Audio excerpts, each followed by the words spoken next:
अस्सलामु अलैकुम व रहमतुल्लाहि व बरकातुहू नहमदु व नुसल्ली अला रसूलिहिल करीम अम्मा बाद फ़ाऊज़ु बिल्लाहि मिनश शैतानिर रजीम बिस्मिल्लाहिर रहमानिर रहीम रब्बि इश्रह ली सदरी व यस्सिर ली अमरी वहलुल उक़दतम मिन लिसानी यफ़क़हू क़ौली वजअल ली वज़ीरम मिन अहली रब्बना ज़िदना इल्मा अल्लाहुम्मा अय्यिदना बिरूहिल क़ुदुस अल्लाहुम्मा बारिक लना फ़ी औक़ातिना आमीन सुम्मा आमीन या रब्बल आलमीन।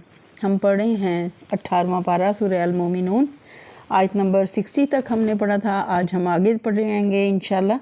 आऊज़ु बिल्लाहि मिनश शैतानिर रजीम बिस्मिल्लाहिर रहमानिर रहीम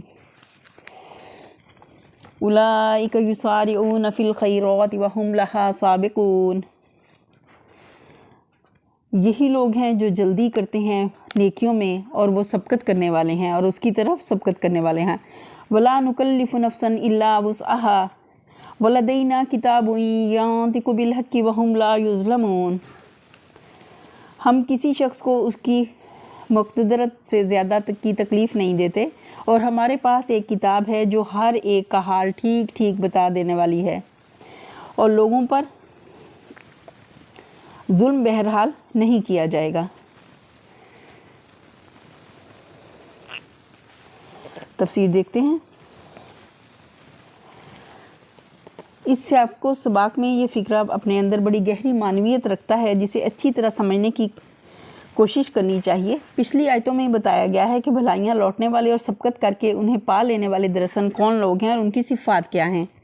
इस मज़मून के बाद फ़ौरन ही ये फरमाया कि हम किसी को उसकी मुक़द्दरत से ज़्यादा की तकलीफ़ नहीं देते। ये मानी रखता है कि ये सीरत, ये अखलाक और ये किरदार कोई फ़ौकुल बशर चीज़ नहीं है। तुम ही जैसे गोश्त पोश के इंसान इस रविश पर चल कर दिखा रहे हैं, लिहाजा तुम ये नहीं कह सकते कि तुमसे किसी ऐसी चीज़ का मुतालबा किया जा रहा है जो इंसानी मुक़द्दरत से बाहर है।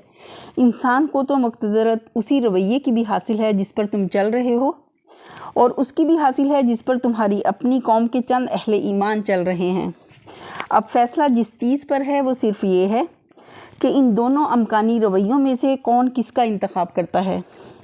इस इंतखाब में गलती करके अगर आज तुम अपनी सारी मेहनतें और कोशिशें बुराइयां समेटने में सर्फ कर देते हो और भलाइयों से महरूम रह जाते हो तो कल अपनी इस हमाकत का खमियाजा भुगतने से तुमको ये झूठी माजरत नहीं बचा सकेगी कि भलाइयों तक पहुंचने का रास्ता हमारी मक़दरत से बाहर था।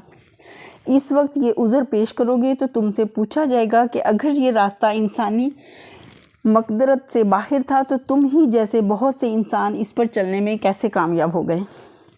किताब से मुराद है नामा अमाल, जो हर एक शख्स का अलग अलग मुरतब हो रहा है, जिसमें उसकी एक एक हरकत हत्ता के ख्यालात और इरादों तक की एक एक हालत ज़ब्त की जा रही है।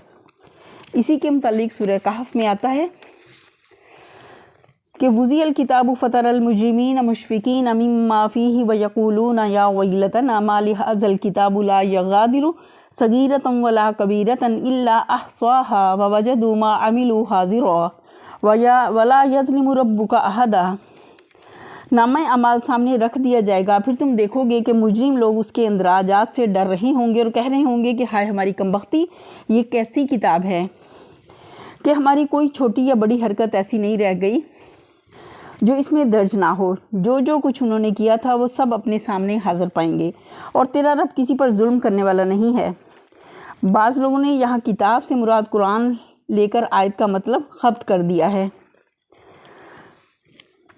यानी ना तो किसी के ज़िम्मे कोई ऐसा इल्ज़ाम थोपा जाएगा जिसका दर हकीकत वो कसूरवार ना हो, ना किसी की कोई ऐसी नेकी मारी जाएगी जिसके सिले का वो फ़िलवाक़े मुस्तहिक हो, ना किसी को बेजा सज़ा दी जाएगी और ना किसी को हक़ के मुताबिक बजा अनाम से महरूम रखा जाएगा। अगली आयत देखते हैं। बल क़ुलूबुहुम फ़ी ग़मरतिन मिन हाज़ा व लहुम आमालुम मिन दूनि ज़ालिक हुम लहा आमिलून। मगर ये लोग इस मामले से बेखबर हैं और उनके आमाल भी उस तरीके से जिसका ऊपर ज़िक्र किया गया है मुख्तलिफ हैं। वो अपने ये करतूत किए चले जाएंगे।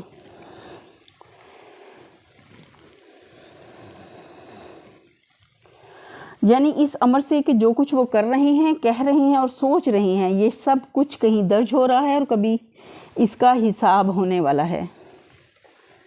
حتیٰ اذا اخذنا مترفیہم بالعذاب اذا ہم یجأرون، یہاں تک کہ جب ان کے عیاشوں کو عذاب میں پکڑ لیں گے تو پھر وہ ڈکرانا شروع کر دیں گے۔ عیاش یہاں مترفین کا ترجمہ کیا گیا ہے۔ مترفین اصل میں ان لوگوں کو کہتے ہیں جو دینوی مال و دولت کو پا کر مزے کر رہے ہوں اور خدا و خلق کے حقوق سے غافل ہوں۔ اس لفظ کا صحیح مفہوم لفظ عیاش سے ادا ہو جاتا ہے، بشرطے کہ اسے صرف شہوت رانی کے معنی میں نہ لیا جائے بلکہ عیش کوشی کے وسیع تر معنوں میں لیا جائے۔ عذاب سے مراد یہاں غالباً آخرت کا عذاب نہیں ہے بلکہ دنیا کا عذاب ہے جو اسی زندگی میں ظالموں کو دیکھنا پڑے۔ اصل میں لفظ جوار استعمال کیا گیا ہے جو بیل کی اس آواز کو کہتے ہیں جو سخت تکلیف کے وقت وہ نکالتا ہے۔ لفظ یہاں محض فریاد و فغاں کے معنی میں نہیں بلکہ اس شخص کی فریاد و فغاں کے معنی میں بولا گیا ہے جو کسی رحم کا مستحق نہ ہو۔ اس میں تحقیر اور طنز کا انداز چھپا ہوا ہے۔ اس کے اندر یہ معنی پوشیدہ ہے کہ اچھا اب جو اپنے کرتوتوں کا مزہ چکھنے کی نوبت آئی تو بلبلانے لگے۔ اگلی آیت ہے لا تجأروا اليوم انکم منا لا تنصرون، اب بند کرو اپنی فریاد و فغاں، ہماری طرف سے اب کوئی مدد تمہیں نہیں ملنی۔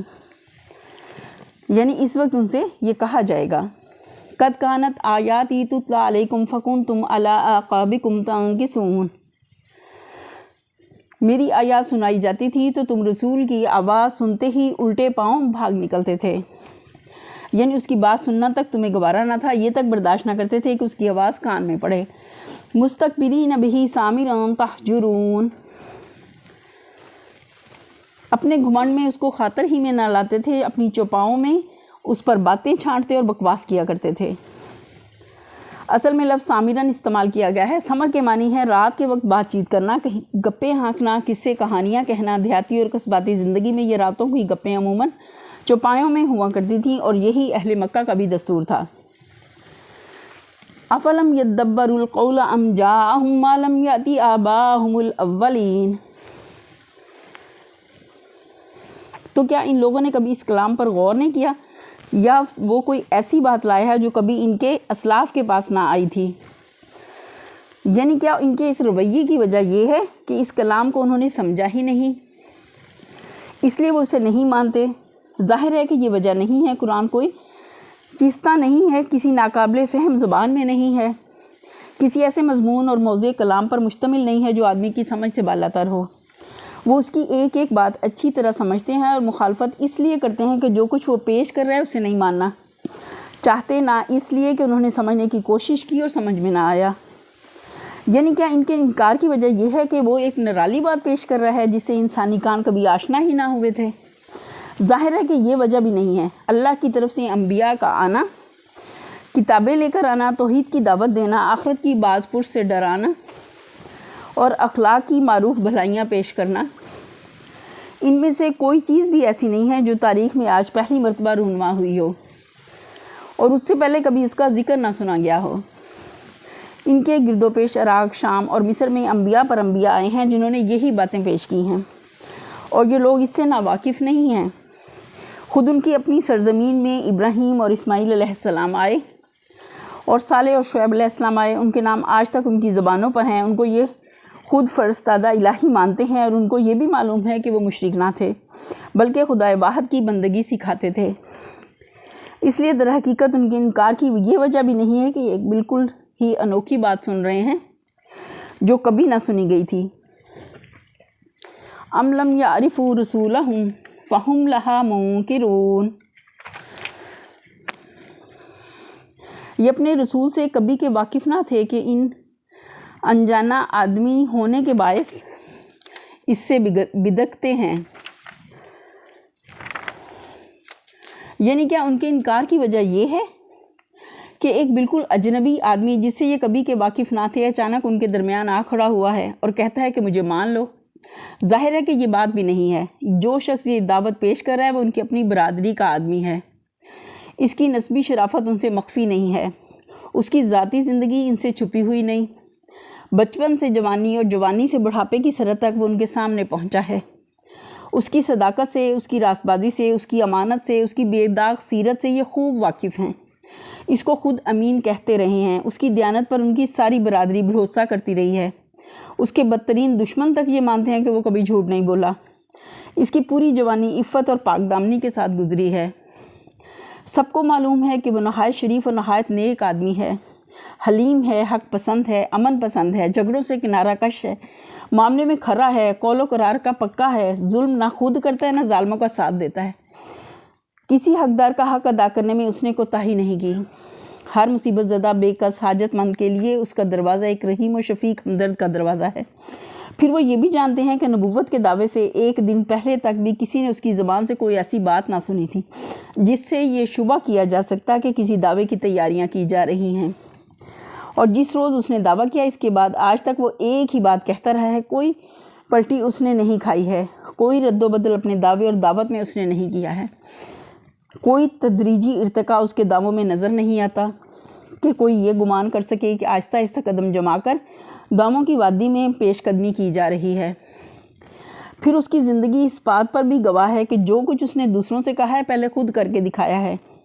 उसके कौल और अमल में तज़ाद नहीं है। उसके पास हाथी के दांत नहीं है कि दिखाने के और छुपाने के, और वो देने के हाथ अलग और लेने के अलग नहीं है रखता। ऐसे जाने बुझे और जांचे परखे आदमी के मतलब वो ये नहीं कह सकते कि साहब दूध का जला छाछ को फूंक फूंक कर पीता है। बड़े बड़े फरेबी आते हैं और दिल मोह लेने वाली बातें करके अव्वल एतबार जमा लेते हैं। बाद में मालूम होता है कि ये सब महज चकमा ही चकमा था। ये साहब भी क्या खबर असल में क्या हों, और बनावट का मालूमा उतरने के बाद क्या कुछ उनके अंदर से निकल है। इसलिए उनको मानते हुए हमारा तो माथा ठनकता है।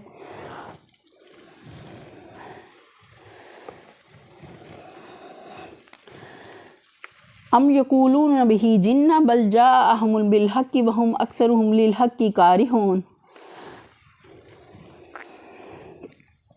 ये इस बात के कायल हैं कि वो मजनून है, नहीं बल्कि वो हक़ लाया है और हक़ ही उनकी अक्सरियत को नागवार है। यानी कि उसके इनकार की वजह यह है कि वो वाकई मोहम्मद सल्लल्लाहु अलैहि वसल्लम को मजनून समझते हैं। ज़ाहिर है कि ये भी असल वजह नहीं है, क्योंकि ज़ुबान से चाहे वो कुछ ही कहते रहें, दिलों में तो उनकी दानाई और वज़ीरकी के कायल हैं। अलावा बरी एक पागल और एक होशमंद आदमी का फ़र्क कोई ऐसा छुपा हुआ तो नहीं होता कि दोनों में तमीज़ करना मुश्किल हो। आखिर एक हट दरम और बेहया आदमी के सिवा कौन इस कलाम को सुनकर ये कह सकता है कि ये किसी दीवाने का कलाम है, और उस शख्स की ज़िंदगी को देखकर ये राय ज़ाहिर कर सकता है कि ये किसी मखबूतुल हवास इस आदमी की ज़िंदगी है। बड़ा ही अजीब है वो जुनून या मुस्तशरिकीन मगरब की बकवास के मुताबिक मिर्गी का वो दौरा जिसमें आदमी की ज़बान से कुरान जैसा कलाम निकले और जिसमें आदमी एक तहरीक की ऐसी कामयाब रहनुमाई करे कि वो अपने ही मुल्क की नहीं बल्कि दुनिया भर की किस्मत बदल डाले। यहीं पर हम अपने लेसन का इख्तिताम करते हैं। वाखिरु दावाना अनिल हम्दुलिल्लाहि रब्बिल आलमीन। सुब्हान रब्बिका रब्बिल इज़्ज़ति अम्मा यसिफून व सलामुन अलल मुरसलीन वल्हम्दुलिल्लाहि रब्बिल आलमीन। आमीन सुम्मा आमीन या रब्बल आलमीन।